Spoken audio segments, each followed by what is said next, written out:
Hi, I'm Letitia Howe. And I'm Gherkin Picklewater, and welcome to the 2021 Production Showcase.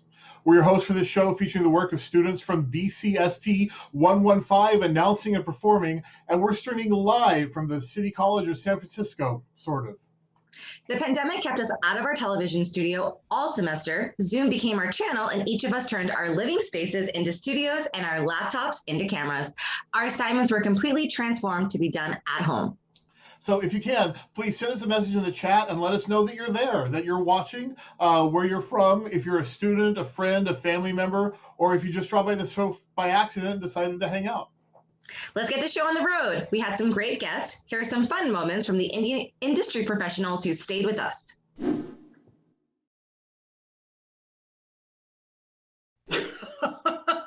All right.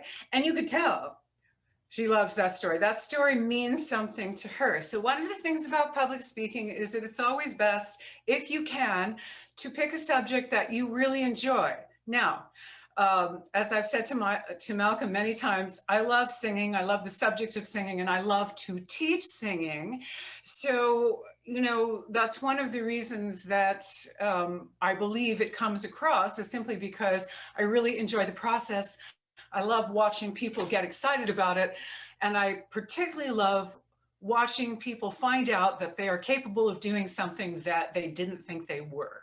So with that little preamble, who's next? I don't host shows like that, or if I do, it's still going to be in the same way, you know, that I talk like right now, and I will announce the next piece we're going to hear is going to be that. But then I will talk about things that I know well personally, like I improvise them, and I if I'm playing like a music on a guitar that is, I don't know, a 12-string guitar, and I know a lot about that particular instrument, I'm going to talk about it. I'm going to talk about that's what we called ad lib when right. We were doing our little lecture earlier. But yeah, ad libbing. I'll do this. I'll do hand gestures and things to get myself going for parts of the script. When I would read news scripts, especially when I started, I would hash marks where I needed to do breaths and such. I would put arrows up when I wanted to put an intonation up and do all of that. I don't have to do that now. I tend to do that naturally because I've done it enough. I also have a rule for script reading. It's a very strange rule. It's the Mel rule. It's called the rule of 3. Never read your script in advance more than twice. Never practice your script more than twice. If you read it 3 times, you have memorized it. If you have memorized your script, you will screw it up. In that case, it's also, again, useful to talk to the coach. Ideally, you do it the day before the game if you're doing a broadcast, or the week of. There's an arrangement made between their side and your side to get together and have a Zoom or a phone call, or at least trade some emails. But barring that, you know, seeing if you can spend a few minutes with them an hour, hour and a half before the game when they're not getting in game ready mode and you shouldn't be bothering them, to just spend 5 minutes talking about who's doing well, who's aspiring, who's doing well lately. All these little things will make you sound better on the air, humanizing the experiences of the players, making you sound prepared. And when you're more prepared, you're more relaxed. And when you're more relaxed, you make fewer mistakes. So I've always, as I've gotten better at preparation and I've gotten over like some fear of failure things that I have, you know, going on with myself, I find that just the more time I spend copying the names down, that's a big thing for me. If I've never done a sport before or I've never done a team before, I just go ahead and I start copying names down onto a legal pad.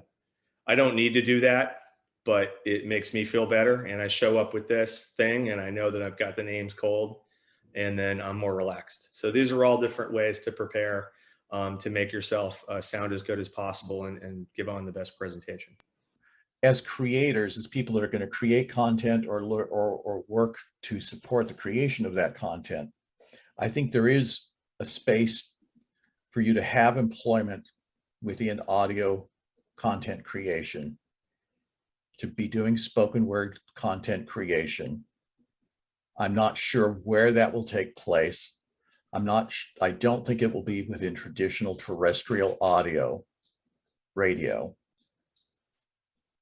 I think the skill sets that will be useful for however that shakes out are knowing how to edit audio, how to do voice work, how to do scripting, and how to tell stories, and how to interview and do all of that.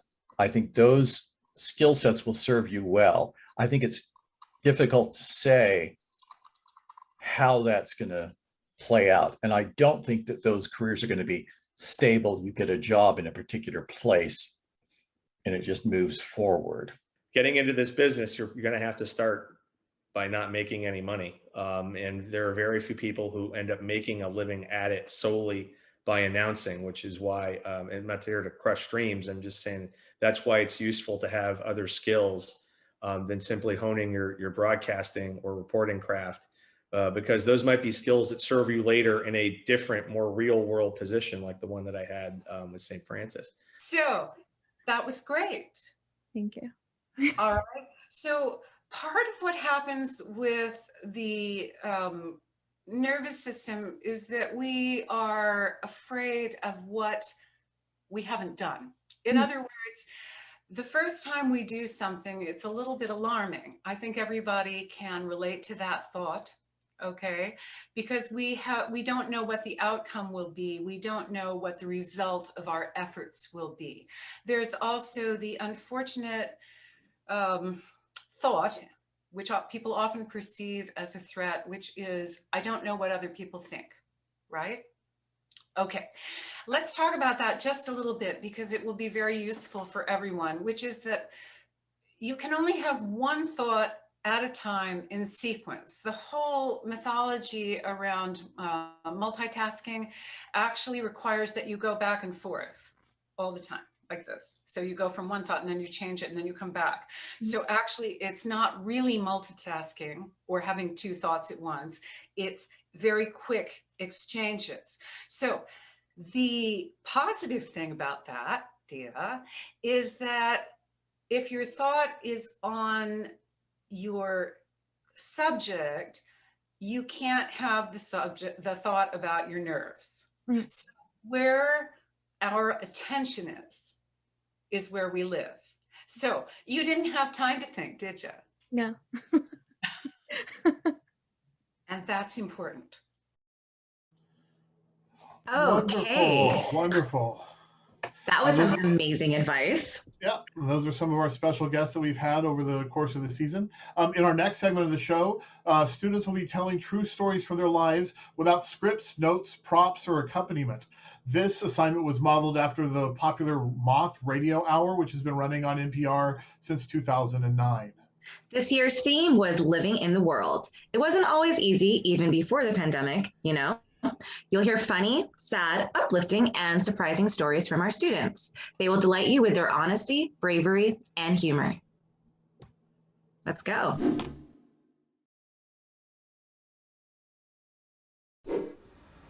When I was a kid, I didn't have a close relationship with my mom. She would work all day and I would just spend a few moments with her at dinner or late at night in the week. I thought as a kid that she didn't want to hang out and play with my brother and I, which I now know was so far from the truth. She was the only one working and supporting our family. My dad was the fun parent and who I felt closest to, and I felt like my mom was the unfun one who just came home to discipline us. When my parents got divorced, my brother and I went to live with our mom, and she had to work even longer hours and seemed down a lot. Also around this time, I became obsessed with Jim Carrey. I would watch Dumb and Dumber and The Mask over and over, wearing out my VCR. I would recite lines for my friends on the playground and loved having a tiny audience and hearing their laughter. What I loved most were the funny voices he'd do and looked up to him. As a 10-year-old, I would have to go to an after-school program and wait for my mom to get out of work. I spent most days doing homework, playing with friends, and getting treats from the ice cream truck. On one particular day, I remember the older kids talking about a show called Crank Yankers that aired late at night on Comedy Central. If you don't know what that was, it was a program of people making real prank phone calls. Someone got the idea to use the phone in the office that was normally reserved for parent calls to do our own prank calls. We were always allowed free use of the phone to call our parents when pickup time neared. One of the older kids told the supervisors he was going to call his dad to lessen their suspicion of our plan. We brainstormed who we would call. However, none of us knew numbers to local pizza places or businesses. We didn't have any numbers, but the list of numbers by the phone already, which was a list of our parent and guardian numbers. I wanted to show off and go first. I felt the Jim Carrey energy take over and slowly started to dial my mom's work number. I knew she wouldn't know the number and couldn't possibly know it was me. And I also thought she would love it and that it would brighten her day. The phone was ringing. I giggled in delight, listening as all the kids surrounded me, trying to listen in. My mom answered, and with my best old manly deep voice, channeling my idol Jim Carrey, and for some reason that I still do not understand to this day, these words left my mouth. "Hello, ma'am. This is Officer Smith from the Daly City Police Department." She asked what this was about in a shaky voice. I then asked her, "We just need to know if Rhonda is your daughter?" I giggled and covered the receiver. She answered, "Yes," in a very low tone. And the next thing I know, I blurt out, "Well, I'm sorry to tell you this, but she's been kidnapped." On the other line, I hear silence. I laugh uncontrollably and say, "Mom, just kidding, it's me. I got you." Then I hear her scream, which cuts off my big reveal, and everyone around me hears it too. My face drops. Her coworker Isabel picks up the phone, and I can still hear my mom screaming in the background. She starts to curse me out after I say it was just a prank and asks who it is. I shamefully say it's me and get the toughest lecture from a stranger I've ever had. I start to cry, and the program supervisor comes in and asks me to hand her the phone. My mom's coworker explains to the supervisor what I had done, and I then get the second toughest lecture from a grown-up.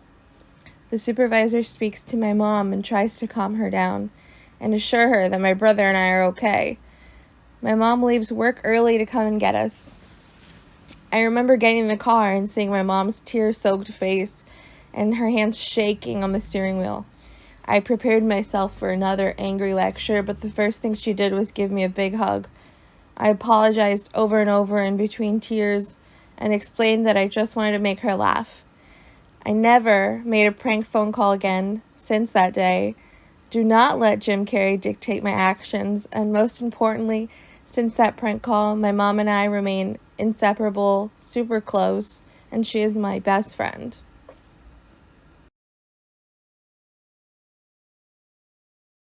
I got a question for all of you.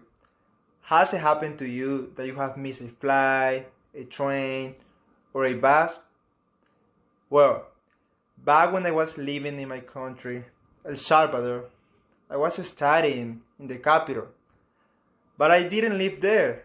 I was from a small town located an hour away from the city.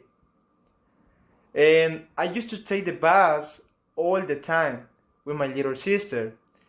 And I hated missing the bus on my way home. Because it meant waiting another hour for the next bus to come. In the bus stations in El Salvador, there are usually peddlers, and my sister always wanted to buy something.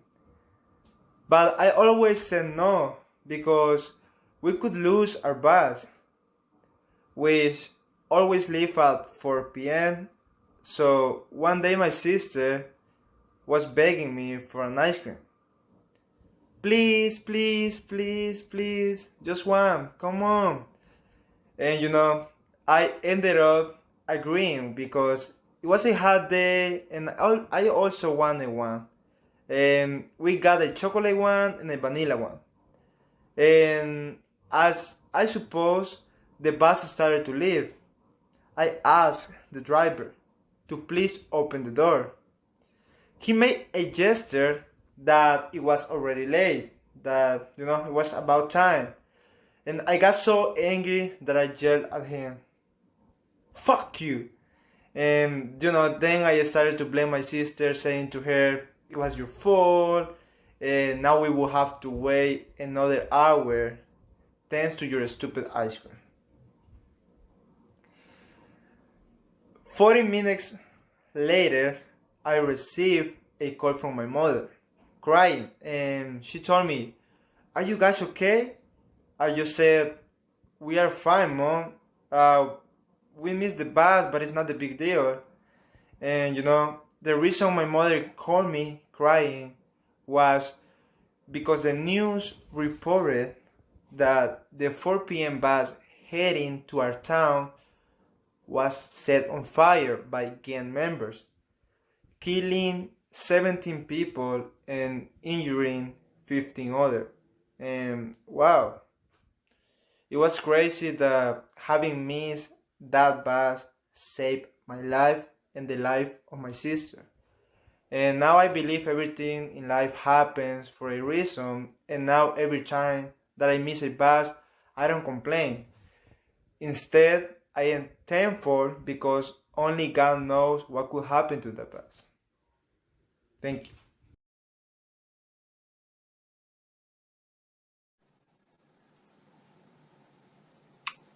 Hi, fellow announcers and Dr. Cecil. My story is about a phone call a couple weeks ago, and it's called John and the Dairy. And it's about me raising my brother from a ripe young age of 14 years old when we were put onto the street based on certain situations with our family. My brother was 17, obviously quite a bit older than me, but had little skill to function on a level that was needed at the time. So we came together with a conclusion that as long as we had some discipline in our lives and were moving forward and trying to progress from where we were at, we were going to be okay. The family dynamics were bad for a long time, although we had learned through the process of that how to get to the end of a project and complete a project. And that probably was the skill that we took from our family. We were both in high school at the time, and the program that my brother took was a VOTEC program, and it was culinary in nature. So he was pursuing to be a chef, and we were not at the same high schools, but because he was in that program, I chose to join the junior ROTC unit at that school because it was for Air Force and I was more interested in that. With that being the discipline that we were going to focus on, I then had to be there for my brother all the time because he had no discipline even to get up in the morning, which, if you're going to open a restaurant, you have to be up early and you have to be cooking. So obviously the chef school was early, and he had a late mechanism, which I used to get the opportunity to hang out with him. And that was the biggest part for me, and brought out my compassion for cooking and not just the moments that he was in this program. In the fact that we had created these disciplines, we could then move on with living our lives in a way that we could have independence and bliss. And the organizational part was obviously the discipline. The ability to review recipes and spend time with my brother intimately is probably the best memories I have of this period of time.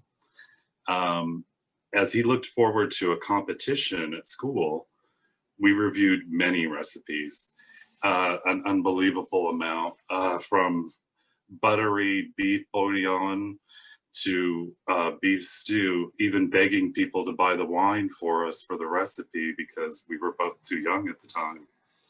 Lemony chicken that I've never tasted since then. It just, the way he would develop the recipe and layer the dishes so well. You know, I'm glad we're near lunchtime, so you're going to get to have something to eat soon because this might make you hungry. Even creamy, dreamy eggplant parmesan that I still make today and love the recipe. It's so savory. Southern fried chicken and basil chicken as well. What he chose and what I didn't choose was beef stroganoff as his dish that he was going to make for his competition.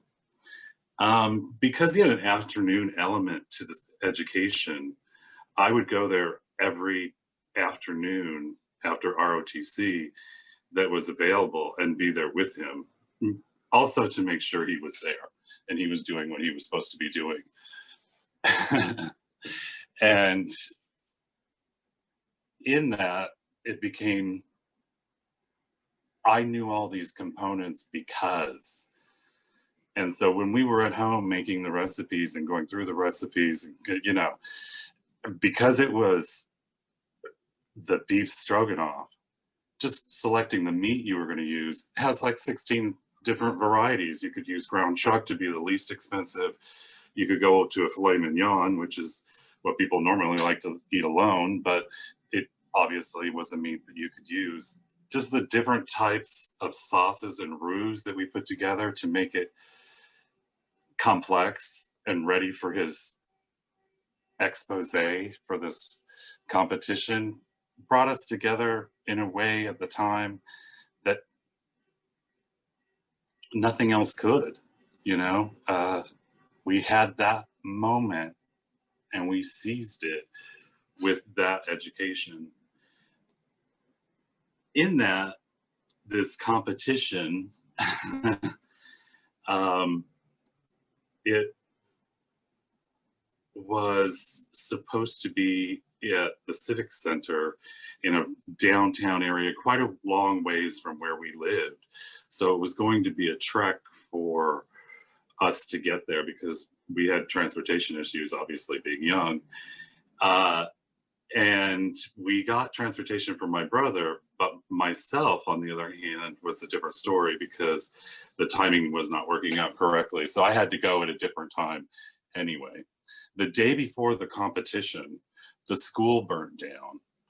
And I was not there, but I heard about the fire and I went.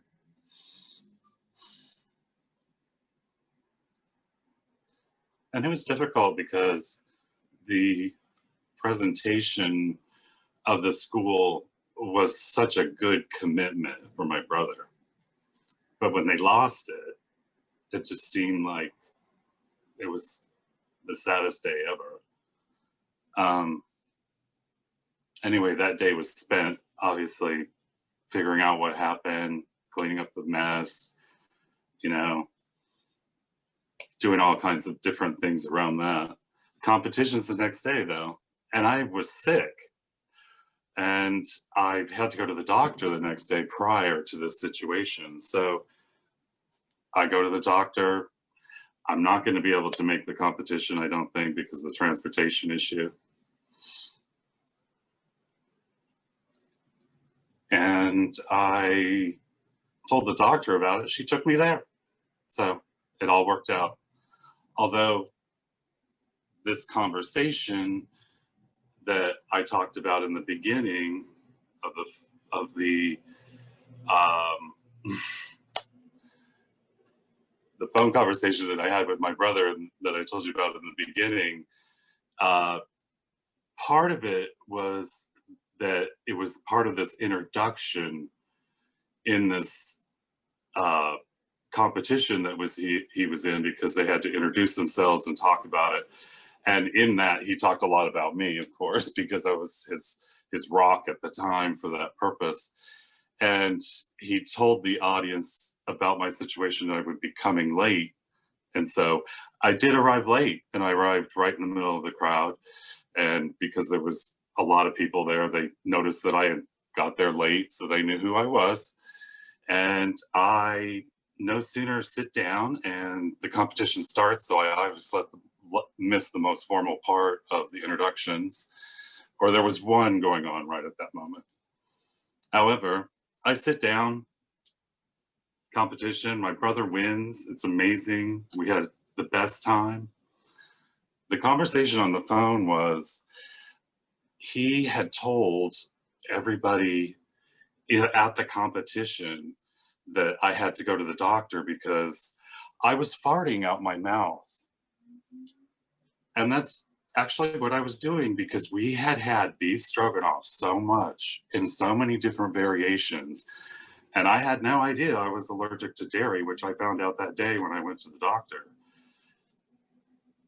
Hence, I call it BS now, beef stroganoff. My brother never cooked after the school. That's the end. That's John and the dairy.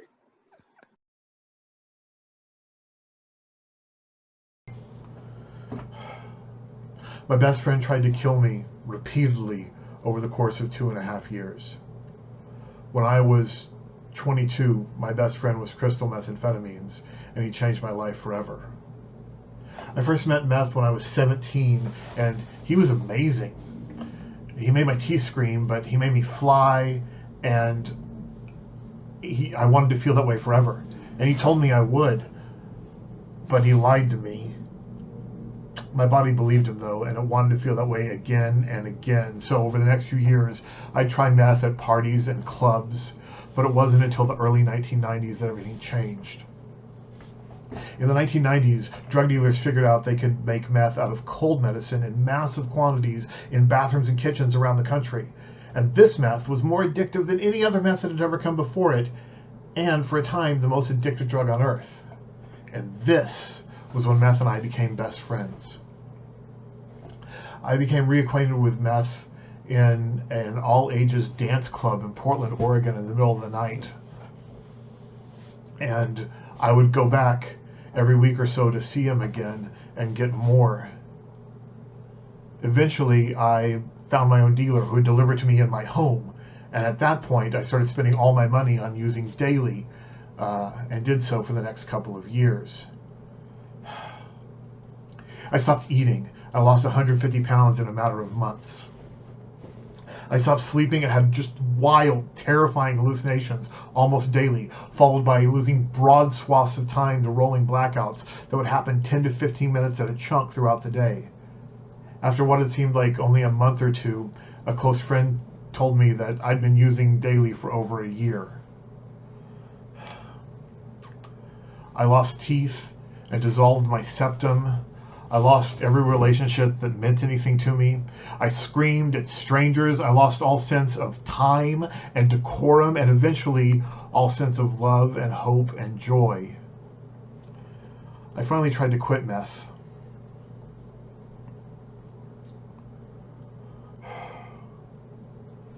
I left meth behind on my 24th birthday, but he had so intensely traumatized me that I couldn't work again for over a year. In the end, meth left me so physically and emotionally crippled that I stood on the precipice of suicide for about 9 months, and still 23 years later am dealing with the repercussions of that trauma.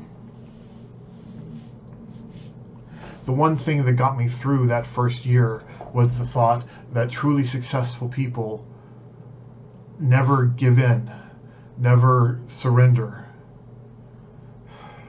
And that's what stuck with me. After all the abuse to my mind and body, I came out of it stronger. I came out of it with a renewed faith in myself, because I know that no matter what happens to me, no matter how bad things get, I will never give up and I will never surrender. Meth was my best friend. Knowing him almost killed me, but leaving him behind made me so much stronger as a human being. And I'm grateful for the lessons I learned, and I will never, ever surrender. Woo! Whoa. So, what did you think of those stories? I thought they were really interesting. Thanks to Dia, Victor, Michael, and Gherkin for letting us air these stories. They were amazing. It's not easy to remember a long story like that, but one of the things we all learned was how to ad-lib and hopefully be natural on camera. Which ones did you like the most? Let us know in the chat. Next up, we have some radio commercials. These were done for another assignment where we had to mark up a commercial script and perform a character. We'll be right back after these commercials with some hilarious news segments. Don't go away.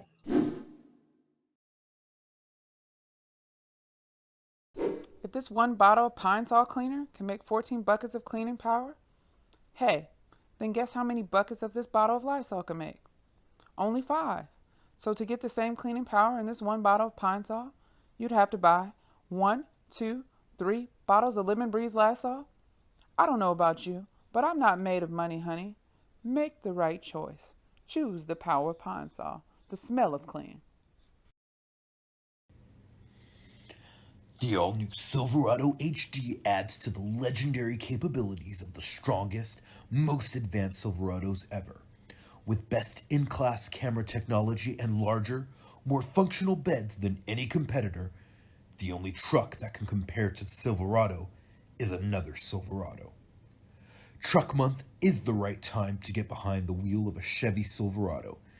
Get 0% financing for 72 months, plus $500 cash allowance on all Silverado 1500 crew cab pickups. America drives Chevy. Find new roads. And we're back with the 2021 production showcase featuring the work of students in announcing and performing at City College of San Francisco. Thanks to Tiffany and Maria Caleb for sharing those commercials with us. I just ordered a case of Pine Sol after hearing that ad. We'll have more inspiring commercials after our next segment. So lots of people have started watching the news again during the pandemic. Some are looking to stay informed about life or death information on how to stay safe. Others turning in to watch historic protests around the world or just the political circus. We here at Announcing and Performance class took the news in another direction altogether. Here are some highlights.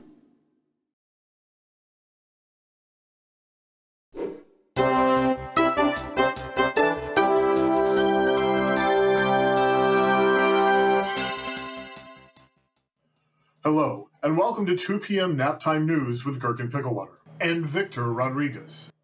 On Naptime News this afternoon, breaking stories regarding the birth of your baby brother and Science Corner. We begin with today's top story. Your parents have given birth to a beautiful 6-pound, 4-ounce baby boy named Beauregard, which is a stupid and terrible name, which you hate. This is the worst possible time for this, as you have a recital next week, and all of your parents' time, attention, and presence will be going to Beauregard for the rest of your life. When questioned about these accusations, Beauregard responded by saying,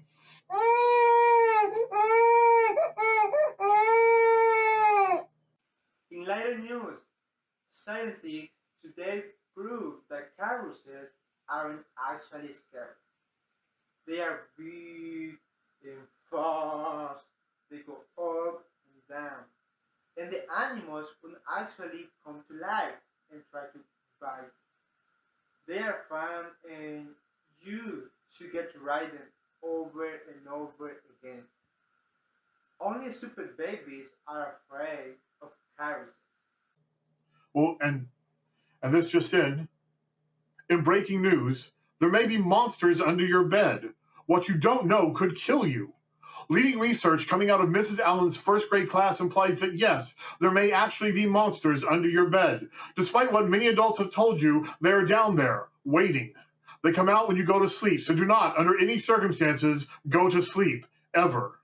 ever. And that's it for 2 p.m. Naptime News with Gherkin Picklewater. Pleasant dreams.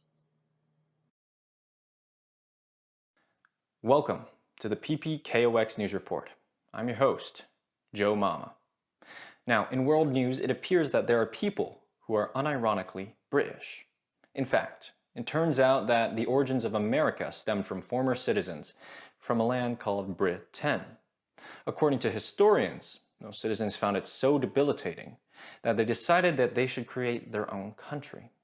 It was only recently that PPKOX News received reports that Britain still exists and that its residents unironically act like characters from old-timey films. Quite a polarizing world that we live in today. In local news, Lombard Street has been straightened. Vandals attacked the historic site last night with heavy construction vehicles and equipment. When tourists arrived earlier today, they were distraught to find Lombard much more boring. SFPD has already begun investigating the situation. Now, when PPKOX reached out and asked the department why the vandals weren't stopped in the first place, the police simply replied, quote, "They were wearing construction vests and we just assumed that they were doing repairs on a tight schedule," end quote. Suffice it to say, there is much more to this story, and we will keep you updated. Now, today was an important day in the history of technology security. Leaders from Facebook, Apple, Amazon, all gathered to sign the Security Initiative for Keystone Empowerment, with some of the main points agreed upon being pledges to no user data collection at all and no targeted ad systems. It's such a relief that we don't live in a universe where this didn't happen. This has been your PPKOX News Report, and I'm your host, Joe Mama, signing off.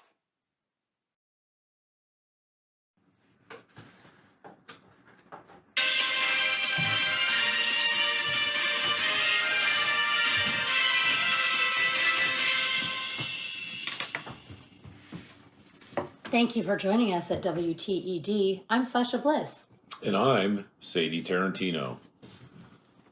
Our top story on WTED News this evening is embattled Florida Representative Matt Gaetz. For those of you that don't know Matt Gaetz, congratulations. For some context, imagine 4 Beavises and 4 Buttheads morphed into a supervillain who is then elected to the United States Congress. Hello, Matt Gaetz. Representative Gaetz is accused of trafficking in women, having sex with a minor, and paying women for sex. WTED News reached out to the 17-year-old, but she was unable to call us back because her phone had been confiscated. She didn't finish her Spanish homework. Back to you, Sasha. Thank you, Sadie. Recently, Georgia has enacted new voting laws that make it harder for Black and brown voters to participate at the polls. A growing number of U.S. companies are standing in solidarity against these laws. And as a result, the GOP and members of the far right are encouraging boycotts of items such as travel, clothing, beer, entertainment, basically a lot of the things that make America, America. Indeed, in an effort to cancel these companies, participants are basically canceling the American way of life and in effect becoming cancel culture themselves. It's almost like 1776 again, much to their joy, but this time everyone gets a MyPillow. And now I think we have a word from our sponsor, Safety Third Driving School. Safety Third Driving School, because everybody's got 2 things that are more important than safety. Thanks, Safety Third. So before we sign off for the evening, we just wanted to do a quick reminder for all of you that though it's spring and it's beautiful and more people are getting vaccinated, the pandemic is not over and it's still time to be safe, wear a mask, etc. So we've asked our station dog, Ted, to come in and show us proper mask wearing. Ted, is this correct? Not correct. No, it's not correct. What about this here? No, not going to get you in. Ted, is this the right way to wear a mask? Yes, it is. Thank you, Ted. Wonderful. I appreciate your participation. Thank you so much. Again, I'm Sasha Bliss. And I'm Sadie Tarantino. Good night from WTED News.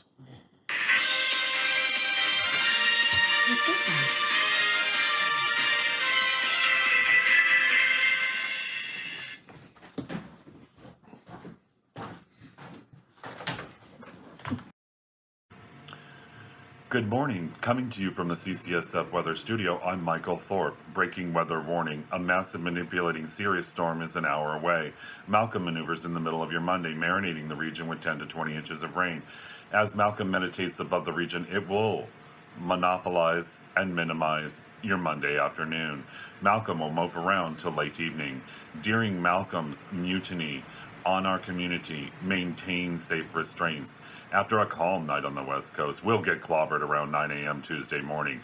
Brace yourselves for this once-in-a-lifetime Cyclone Cecil careens City College, canvassing campus with streets turning into rivers of cats and dogs, followed by whales clogging the streets, yet channeling all the seashells from the coast to the bay. Cooperate with Cecil's clamoring when it comes, or Cecil could cremate uncooperative citizens. Ceasing Cecil creates calm comfort and concludes Cyclone Cecil's communications. During Malcolm or Cecil's disturbances, you may need to eat your relatives in alphabetical order. Of course, the authorities will blame it on the storm's wrath. At the tail end of the day, the sun creeps up behind the clouded skies. We'll see you at 20 after the hour with all the weather updates. And back to the news desk with... Hello, my name is Caleb Northcutt, and welcome to today's edition of What the Fudge News. In our first story today, residents of Earth and Star Trek fans were surprised when First Contact Day turned out to be a real event this year. An interstellar group of humanoid aliens descended upon Earth at 4:35 Pacific Standard Time. But they didn't stay long when they were noticed that the majority of the population was wearing masks. Not wanting to be rude, they beamed down plans for clean, limitless energy and a message that read, "Sorry you're not feeling well. Sad we couldn't connect this time. We'll try you again next century. Hope you feel better soon. Peace and noodles." In other news, researchers have just finished translating the famously mysterious and previously indecipherable Voynich manuscript. The big secret? It turns out to be the world's first authoritative guide for custards, tapioca, and cream-based desserts. It looks like the proof was in the pudding after all. And lastly, this week also marks the 50th anniversary of the Sexy Pirate Convention, which has been postponed until sometime later this year due to COVID-19, which Sexy Pirates have lovingly renamed the Lung Kraken. Organizers of the event said they're sad to postpone, but are happy to keep attendance safe until everyone can give a ship, take a ship, and get shipwrecked responsibly. Pirates like getting pegged? Hard to say, but we're willing to bet a leg on it. Thanks for tuning in, and back to you. Amazing. Many thanks to Gherkin and Victor over at Naptime News, Diego with Michael on the weather, Chris and Amy and the News Pooch, and Caleb. We'll be back in just a moment with some fascinating interviews, but right before that, some more student-produced commercials. Hello, hello, hello, everyone. My name is Magdalene Soul. What character am I? I am everything right now. I'm going to present to you a really great product.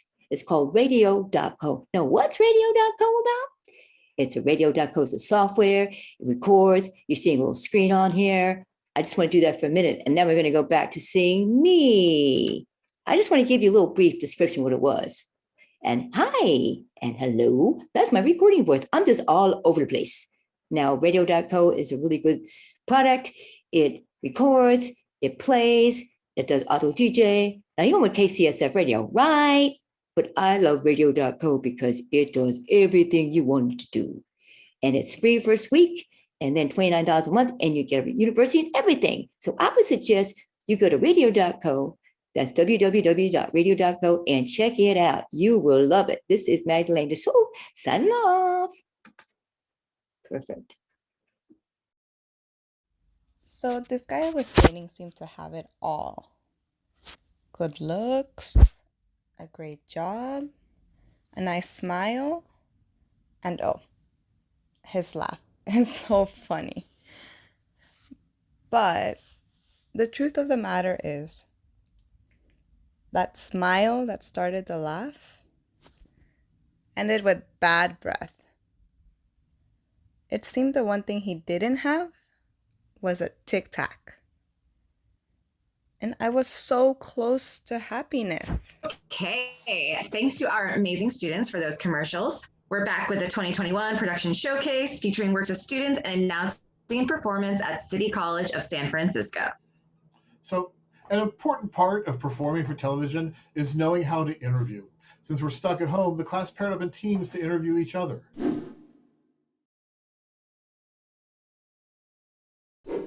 Well, good afternoon, everybody. I'm Daphne Young, and welcome to News Break. This edition, I'm going to be interviewing or introducing you to a wonderful activist, I call her, a woman who has been a student at City College off and on for a number of years, but more importantly, been very active in the radio station. And she's here today to talk to us about another project that she's active in, and that's to help keep our teachers and our school open and active with all the budget cuts that are being talked about lately. So without further ado, I'd love to introduce to you Miss Maria Crispy. So Maria, welcome to the show. Thank you for joining us. You're not originally from California, but you've been here for a while. Where are you from, and when did you come to the Bay Area? I came from New York, and I was there in the early 60s. In the 70s, I moved to Florida. In the 80s, I came here. So you've seen a lot of changes, during all that time. How do you look at how things have changed, even at City College, compared to then? Tremendously, especially the last 10 years. We had to go through the accreditation crisis. Now we're going through another crisis again. And let's talk about that crisis. You're referring to the budget cuts and, of course, some of the teachers that are facing cutbacks and so forth. Tell us a little bit about that. Yes, I'm not happy about it. What I do know is 1/3 of the staff is being laid off, or they're trying to lay off 1/3 of the staff by May 15th. That is pretty traumatic. That's crazy. How do you think that's going to impact the students, the departments, and what do you know is being done to try to, stop that or avoid that from happening? I believe that some classes will be cut. Some people that were trying to get their 2-year degree or their certificates may have to go transfer to complete, which I don't agree was a good idea. Then everyone is made for state. I know I'm not. I've actually tried several times to go. I know I'm not right for San Francisco State. So some students may. Hi, this is Dia Surmai, and I'm happy to be back with you all again for another week of subculture and connection. On this show, we like to speak with the everyday person and explore what our hobbies really mean to us and the impact they have on our growth and on our lives. This week, we have Woody joining us as we dive into his lifelong hobby of video games and gaming culture. So a big welcome to Woody. Hi, Woody. Hi, Dia. Hey, thanks for having me on. Oh, awesome. Thank you for being here. It's great to speak with you. I hope you're well and staying safe as you can be during the pandemic. I know we spoke a bit earlier, but I'm wondering if you can give us a little background into yourself and how your fascination for video games began? Sure. So I've been playing video games ever since I was a child, really. It's hard to know when that one pinpointed moment was of when that first exposure happened. But I have a number of memories that date to when I was between sort of like even as early as sort of like 5 and 7, when my parents either would take me over to someone else's home and they had video games, or they even began to dabble themselves with technology. One of my early fondest memories is my father used to play the adventure game series King's Quest, developed by Sierra Software, and those games were always sort of like those definitely represent a formative moment for me of being able to play those games with my father, just watching him play and go through these like sort of wacky adventures and sort of like figure out what the moon logic of many of those early adventure games. But otherwise, as I mentioned, I've been playing games since I was a child, now for 20 plus years, and that's gone on even to the present day. I still virtually get together, but but games still represent a key socializing activity between me and my friends even today.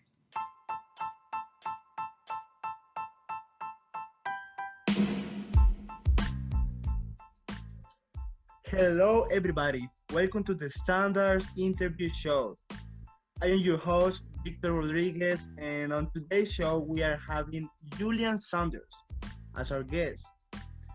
Julian is an experienced flight attendant, and we will be asking him some questions about what it's like to be a flight attendant, the pros and cons about the profession, and some other curiosities that you guys have been asking us. Hello, Julian. How are you? How are you today? I'm doing well, Victor. Thank you for having me today on your show. No, thank you for joining us. I'm very glad that you're here. So we're gonna start asking this question that everybody is being, putting there. Hey, you should ask this question. So this is the most popular question that our audience asks. All right, I'm looking forward to it. Okay. How do you do to avoid getting bored on longer trips? Oh, wow, that's a good question. I work for a domestic airline, Alaska Airlines, so I don't fly too much international.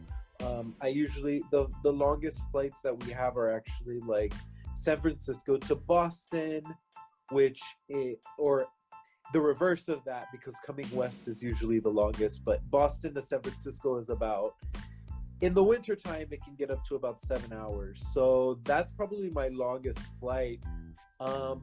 I do a bunch of reading. Right now that I have classes, I get a bunch of reading for school done, and that passes the time a lot.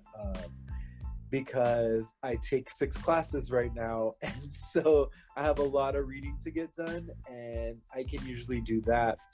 And especially now during COVID times, because we don't do a lot of drink service, we only go through the cabin one time when we get in the air to pass out water or sodas, and then that's it. In normal times, my time would usually be filled with actually working. And now it's a lot of just downtime where I get to do my own thing. Welcome to City Lights, the City College of San Francisco talk show. I'm your host, Malcolm Cecil, and with me this week, I have Leland Jung. Leland is a Diego Rivera docent in the City College Student Docent Program. And so today we're going to talk to him about the wonderful Diego Rivera mural that very few people know about, but which has been something of a hidden treasure at City College for quite some time. Leland, thank you for joining us. Oh, hi. How are you, Cecil? Oh, great, thanks. So why don't you tell us a bit about the history of the mural and how did CCSF come to get such a great art object? Oh, the mural was completed in 1940 by Diego Rivera. He was the leader of the Mexican mural Renaissance movement. And the mural was actually designed or commissioned to be a mural for the City College library. But I'm not exactly sure, but I think probably because Diego Rivera often did controversial art. He did complete in 1940, but it didn't actually get placed in the library. It was like several decades later in the 1960s when it was moved from a storage place to finally get placed in the Diego Rivera Theater in City College in the Ocean Campus. Welcome, ladies and gentlemen, and everyone watching to the Leong Talk. Today's guest is a fellow student and a friend of mine, Paul Tadashi. Hi. Now, prior to the pandemic, Paul and I both studied graphic design and met in the CCSF program. However, we won't be talking much about design today. Rather, our discussion is going to be focused on Paul's live streaming experience on Twitch. Now, for those unfamiliar with Twitch, it's a website dedicated to live streaming, be it video games, music, podcasts, mainly gaming, personalities, and much more. Now, it's super interactive. Viewers can chat with streamers, tip them, as well as subscribe monthly to support their favorite ones financially. Now, streams can be professional, but most of the time, content centers around the streamer's personality, humor, and community. Most streams are generally relaxed, and viewers just watch it for fun. Now, welcome to the show, Paul. Thank you for having me. So my first question is, what really made you get involved on Twitch and streaming in the first place? Well, what really made me get involved was really the pandemic. Really when it started, I, as many others, didn't really have much to do, so I figured I just saw some people advertising their own streams on like Instagram and stuff like that, and I figured I'd check it out. And I really came to enjoy it just as sort of a chill and relaxing pastime to watch other streamers, which eventually made me want to try it for myself. Gotcha. Okay. So was there a specific game or let's say a genre that you were most interested in? Well, for me, I particularly enjoyed multiplayer games, I think. Just getting to experience games with others. Also just a lot of Nintendo. Animal Crossing, like that was sort of the time when it came out at the beginning of the pandemic. Was really popular back then, and a lot of people were streaming that, so I checked out a few of those streams, and I just found myself enjoying those as well. Awesome. Wonderful. So coming up next, real quick, we have some more student-produced commercials for you. Please enjoy.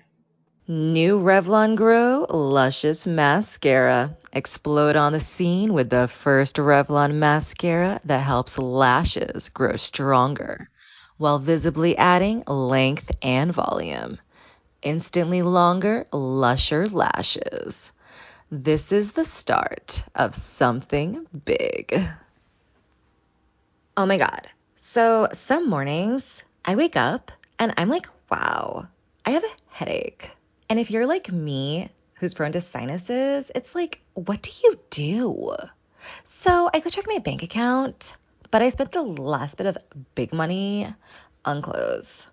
But then I think, and then I'm like, oh my God. And then I remember to head over to my local pharmacy where they sell Zyrtec sinus medicine for $6. And all of a sudden, I'm like better. So I can spend my big money on shopping, but still keep my health in check. Zyrtec sinus medicine. Thank you. Those were excellent. Thank you so much, Letitia, for those wonderful commercials. A big part of announcing and performing, I think Letitia and I can both agree, is these days working on YouTube, right? Yes. Yes. And a lot of what you're going to be doing on YouTube is going to be ad-libbed, fairly unscripted, a lot of which is going to be how-tos and tutorials. So we've got one of those coming up for you right now.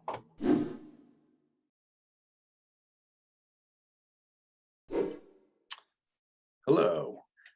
Welcome to Gems You May Have Missed. My name is Caleb Northcutt, and today I will be reviewing a recent favorite movie of mine that came out in 2019 called Color Out of Space with Nick Cage, Tommy Chong, and is based off a story by H.R. Geiger. Now, this movie could be considered cosmic horror. I would put it in the realm of horror comedy. If you like Tucker and Dale versus Evil, then there's a good chance you might like this as well. If you like bad, over-the-top Nick Cage movies, this movie's definitely for you. If you've ever seen Kiss of the Vampire, then you kind of have to watch this. They're not related in any way, shape, or form, other than the brilliance of the terrible acting. Actually, no, it's brilliant acting from Nick Cage, but it's terrible. It's so good. It sounds like a contradiction, and it is. And it's definitely an acquired taste to appreciate bad Nick Cage, because not all of his movies are actually that over the top. I mean, there's some exceptions. There's a lot that are just kind of where it don't really get much of a reaction. But this one was a special one for me. I'm also just very picky about horror movies in general. There's a lot that I don't like that are either too over the top and are ridiculous and not believable, or are just really lame. And then there are some that are actually really freaking scary that will give you nightmares. This one could give you nightmares, maybe. I don't think it would necessarily. But if you're really sensitive to horror movies, then maybe this isn't the one for you. But it's definitely, by all means, not the worst I've ever seen. And I actually think it hits a pretty sweet spot because it definitely plays on a lot of tropes and cliches that are pretty prevalent in a number of horror movies I've seen, but it also avoids a few common pitfalls that you see in a lot of classic horror movies as well. And particularly the ending I was really happy with, which is actually surprising for me in a horror movie because I don't typically have much expectation for horror movies. So and that's one thing I would say is keep your expectations, relatively like in check. But I will say this is a high rewatch value. The second time I saw it, I laughed way more than I did the first time. And there was definitely a lot to process and take in. All in all, I would give it 4 out of 5 alpacas. Now, why did I give it that rating? Well, you're just going to have to watch the movie and find out for yourself. But yes, 4 out of 5 alpacas. It's a good time. That's all. Thank you. Okay, so how to use Facebook to travel. So you arrive into a new city, you're solo traveling, your friends don't want to come along with you. Typical, right? So you go to a new city, you go to a new country, and you don't know anyone. And sure, you can just go approach someone in a bar, but honestly, that's kind of scary and they could probably reject you. However, you don't want to be alone the whole time, even though you traveled alone. So how can you meet people? Well, if you go to Facebook, Facebook has this wonderful thing called Facebook groups. Now, if you just head over to the search bar, you could type in Solo Female Traveler Network, expats in Korea, expats in Japan, expats in Peru, expats, or just friends in Denver, whatever, right? Maybe you're into like long distance cycling. Type in long distance cyclist, or type in foodies around the world or host a sister. Now, after you type that in and you join that group, you are going to either make a post saying, hey, I'm Susie and I'm visiting Seoul, Korea, and just seeing if anyone wanted to meet up. Or if you're a little bit too shy because you're like, oh my God, what if someone does not respond to my post that I created? Look for language exchange meetups. A lot of these groups, and even just actual groups, are language exchange meetups in Italy. Or if you go to like friends in Florence and Tuscany, there's a lot of language exchange meetups. What you can do is you can actually head over to one of those language exchange meetups, join. Yeah, it's a little bit daunting at first, but you have to remember these people at these language exchange meetups, they're in the same boat as you. A lot of them moved abroad, and they moved abroad alone, or they're traveling as well, and they want to meet other people, but they maybe only came with like one other person, or they came by themselves. So you just have to go over that step and be like, okay, I'm going to go to this language exchange meetup and just start talking to people and getting to actually like know them. And yeah, that's really it. That's how you use Facebook to travel, to meet other people around the world. Thank you for coming to my TED Talk. It's been best. Bye. Oh, Okay. That was so good. That was so good and so informative. Thank you, Letitia. You're welcome. I hope you guys enjoy the how-to tutorial on traveling by using Facebook so you don't get lonely. And thank you all for coming and joining us today on the 2021 Announcing and Performing Production Showcase from City College of San Francisco.